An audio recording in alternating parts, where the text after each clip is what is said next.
waaye itam mu nekk aussi tête de liste bu li nga xam nekk moo di takku wàllu l'histoire va retenir que ni peut-être à part peut-être Karim Wade tête de liste te mënoo battre exactement campagne tête de liste peut-être ñi ñu gisuñu la si li nga xam nekk moo di mbedd mi exactement waaye Macky tey ñëwam bi dafa da ko daal di accentuer peut-être si ñaari pàcc premier bi mooy expliquer exactement son absence élection yi benn bi aussi mooy démentir kàddu yi nga xam ne Ousmane Sonko mu ko daal di yëkki bokk na si milliards yi waaye itam na nga xam ni itam noonu la bàyyi woon dëkk bi alors Cheikh Omar balaa ñoo ñëw si les tenants et les aboutissants wala kon si fond wu li nga xam nekk moo di sortie bi daal di ñëw si li nga xam nekk moo di forme bi jamono ji nga xam ni itam Macky taamu na pour daal di wax ak li nga xam nekk moo di askan wi naka na ko daal di jàngatee concrètement est-ce que jàpp na ni c'est bien réfléchi. waaw mais sur la forme. Je vais ironiser Macky Sall mënoon na ko def benn vocal WhatsApp comme ça ñu mën ko transférer quoi nga xam ni ku mu yitteel di nga ko déglu wala mais il a écrit une si longue lettre pour se donner une bonne conscience.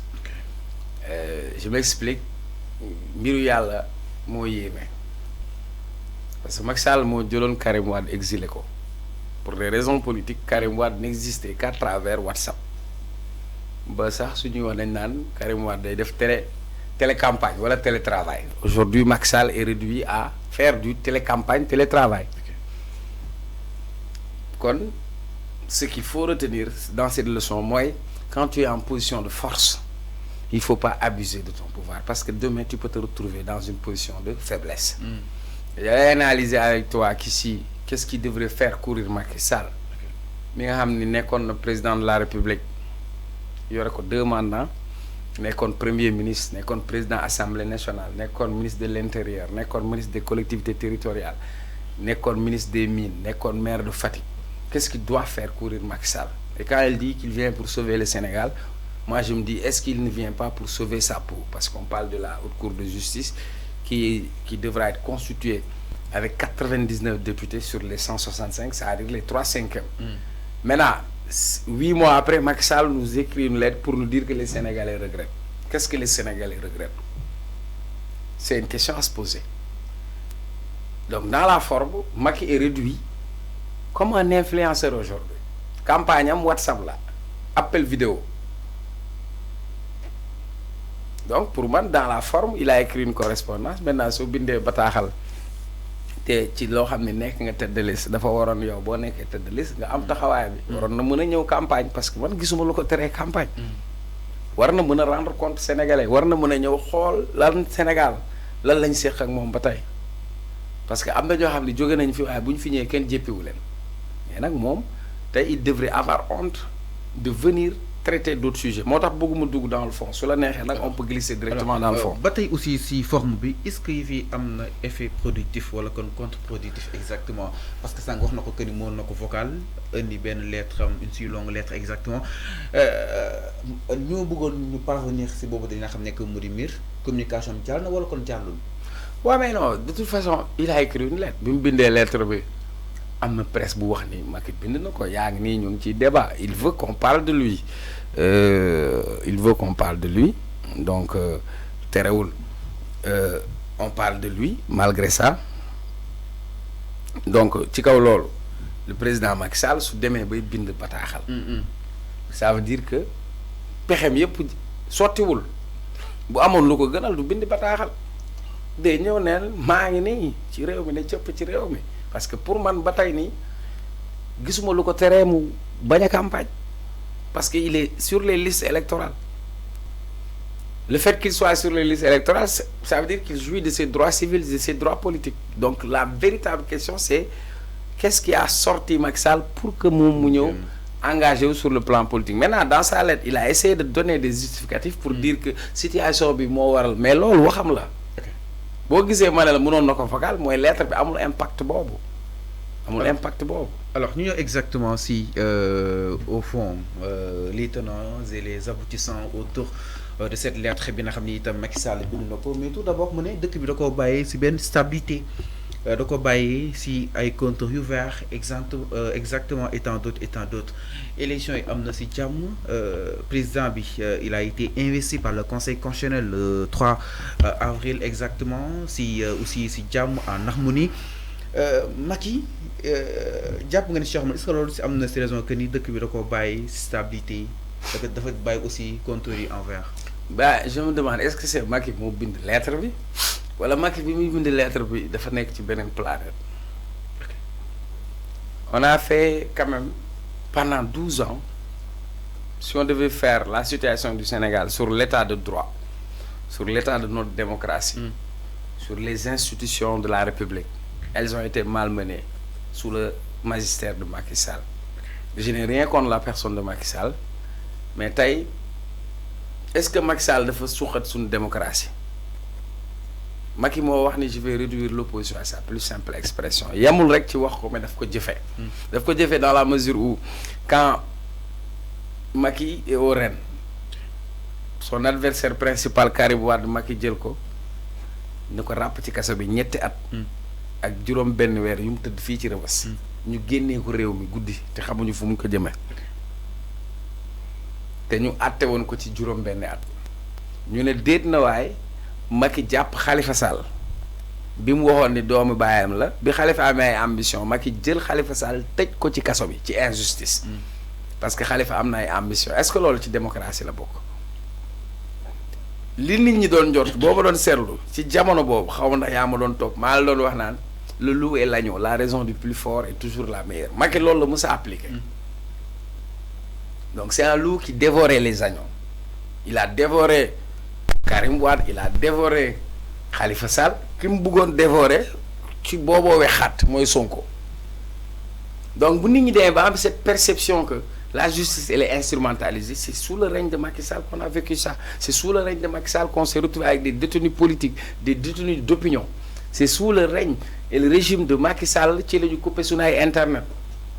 C'est sous le règne de Macky Sall ci la ñu coupé ay signalu télévision. Macky moom war na ñëw war na ruusa sax taxaw di wax waxu démocratie ak dictature.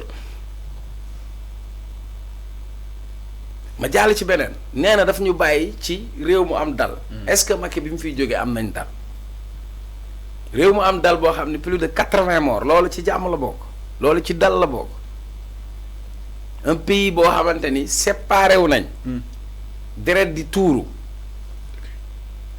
buy wax institution Macky aju fi suñuy ay élection présidentielle indi fi débat sur un 3e mandat jour bi Macky waxee ni dafa aj élection yi ñetti bakkan ñoo rot ci jour boobu je sais pas si tu étais là ou pas le jour où Macky Sall a décidé de reporter l'élection présidentielle on a eu bilan de 3 morts sur des manifestations donc est-ce que Macky daf ñu bàyyi la stabilité maintenant quand on nous dit que am na lu ma fi bàyyi c'est vrai que am na lu mu fi bàyyi faut pas nier am na il y a de bons programmes qu'il a laissé am na ay projets tabax na ay tali d'accord yooyu yëpp du problème mais à côté sur son bilan immatériel lan la fi bàyyi li mu fi bàyyi mooy compteur woyofal boo xam day signalé bu ne tiit mu mel ni yow da nga amee cardiaque li mu fi bàyyi mooy réew moo xam ne ndaw ñi amatuñu yaakaar jàpp nañ ñi dañoo war a génn ci réew mi bay dee ci gaal yi loolu la fi Macky bàyyi ci bilan lim fi bàyyi mooy système judiciaire boo xamante ni kumba am ndey kumba amul ndey Macky Sall loolu lañ fi bàyyi dans le fond il devrait avoir honte de venir nous parler de démocratie de liberté et d'état de droit Macky nous dit que moom son parti est adossé aux valeurs républicaines vous pensez que être adossé aux valeurs républicaines c'est anéantir toute velléité d'opposition c'est de mettre les gens en prison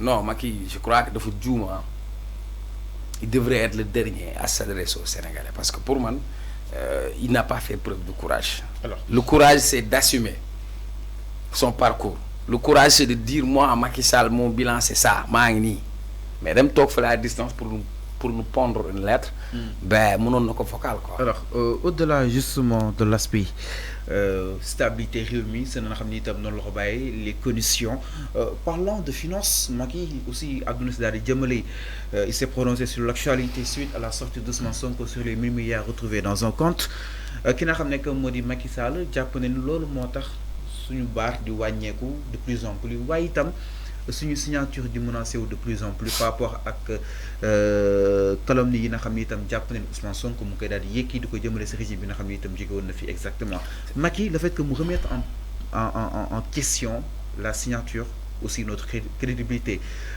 bu Sénégal naka na ko daal di jàngatee devant suñu ay UEMOA FMI et tant d'autres. Oui, mais d'abord accepter que ku sëlam sa wujju du set. Macky ba tey il ne digère pas sa défaite en fait. Macky ba tey nanguwul ni que il n'est plus au règne. xam nga nit su fekkee am nga seetlu Macky Sall 2012 la falu mu def 7 ans. élection présidentielle 2019 Macky Sall ñaata la amoon. 2019 58. 58%. ok élection bi stop Macky ñaata la am ak camp les 51. non 34%. ban si Macky a gagné en 2012. waaw législative laa tegoon nga wax. non en 2012 présidentielle Macky Sall a gagné. avec 65.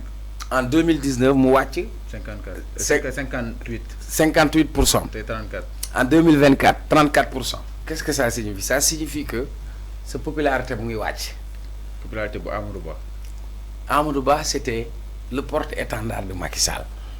Les chiffres de 34 n'appartiennent pas à Amadou Ba. Amadou Ba bu ci amee tuuti la ci yokk loo xam ni moo ko moom maanaam fi ma bëggoon nga dégg ma. mooy daa mel ni nga am élève buy jàng nga ñëw mu am moyenne 18 nga dawalaat mu am moyenne 12 nga dem mu amaat moyenne 8 ça veut dire que mu ngi baissé. Macky élu à 65%, réélu à 58%, qui perd le pouvoir avec 34%. Ça veut dire son impopularité dafa doon wàcc da doon ça se montrait. Ensuite quand il parle de signature Macky dafay fekk Sénégal am signature looloo taxoon mu mun a leb ay milliards ñaata bor la ñu bàyyi réalisation yi mu def ci yan bor la est-ce que moom moo koy fay ñun ñoo koy fay de génération en génération. Savez-vous combien on a contracté de dette pour le TER là qui se limite de Dakar à Diamniadio qui couvre 35 km alors qu'on aurait pu faire le rail qui va contourner tout le Sénégal, qui va permettre aux zones les plus reculées du Sénégal d'être interconnectées. Macky nous parle de scandale. Macky nee na supposé scandale Azer ak ban. ak Onaz. Macky war na rusa wax scandale alaaji. nguuru Macky Sall ñaata scandale la ñu fi bàyyi. ci nguuram mu ne man maa ne les dossiers sous le coude Macky ne doit avoir honte de nous parler de scandale jàmbaar. Le dernier rapport Cour des comptes yi nga xam ne ci nguuru Macky Sall la génn sur la gestion de la Covid lan moo ko gën a scandale. C'est un crime économique ñu nekk ci crise sanitaire problème mu dund sénégalais ñii di faatu ñu yëkkati 1000 milliards teg loi d'habilitation rapport Cour des comptes ci nguuru Macky Sall génnee ni dafa am ay sàcc dafa am ay lëbëj. Macky ne doit pas parler de scandale Macky ne doit pas parler de scandale parce que l'aéroport de Yoff là ni ñu ko jàppee charcuté ko daggate ko séddoo ko ci seen biir Macky moom moo ñu war a wax scandale. Mon œil, oui, quand je lis la lettre je dis hey mon œil c'est aujourd'hui Macky est-ce que Macky war nañu wax scandale nga xam ni moom dafa ñëw ne gouvernance sobre et vertueuse après on se retrouve à une gouvernance sombre et vertigineuse il ne doit même pas prononcer le mot scandale parce que moom son magistère c'était scandaleux Macky war nañu xool ci bët pour wax ak ñun quoi pour man dem toog fee duñu bind lettre c'est nous mépriser quoi yàpp lañu dañuy yàpp quoi c'est comme si li xale bu jigéen boobu comme si ce n'est rien fait comme si ce n'est rien fait Macky daal comme si ce n'est rien fait démb yàggul alaaji motul at quoi on était encore là il doit comprendre que maintenant il appartient au passé. Alors mi ngi noonu exactement ki nga xam ne que mu di Macky Sall mu daal di. on lui a donné 2 chances ma ne da ngay dégg ñu ne première chance deuxième chance. on lui a donné 2 chances. Macky pendant 12 ans et puis quand il revient même dans sa correspondance pour nous parler de programme Macky nous dit ouais il y a un programme ambitieux d'insertion des jeunes diplômés de formation. du gis nga ko ci. il donne 7 propositions de programme pour sortir le Sénégal de ses difficultés. Pendant 12 ans, il était au règne du pouvoir. Comment il n'a pas pu nous faire sortir de cette situation bu ci nekkee fukki at ak ñaar toog fi fukki at ak ñaar réglé wu ko moom mu ñëw léegi moo koy réglé. peut-être solution baa ngi soo. waaw ba pare war na am kersa naan maa ngi gërëm Ablaye Wade war na rus ne moom day gërëm Ablaye Wade moom mi jël Ablaye Wade xam ne benn doom la am 90 ans. benn doom bu góor la Ablaye Wade benn nga jël ko tëj ko ci kaso bi. Ablaye Wade fee mu toog daa mën dara daa xam lu xew Ablaye Wade fi at yi mu am daa yëg lu xew sax kay Karim moo ma jaaxal sax man xamul man daal moo tax yàllaa mën affaire Macky fi mu toll nii c'est un influenceur il est sur WhatsApp il bat sa campagne c'est tout. alors mi ngi noonu exactement ki nga xam ne que moo di Macky Sall sa sortie mu daal di jox li nga xam ne que moo di benn polémique sur la toile exactement donc Macky na génn il a rompu justement le silence def yooyu li nga xam ne que moo di révélation alors autre chose.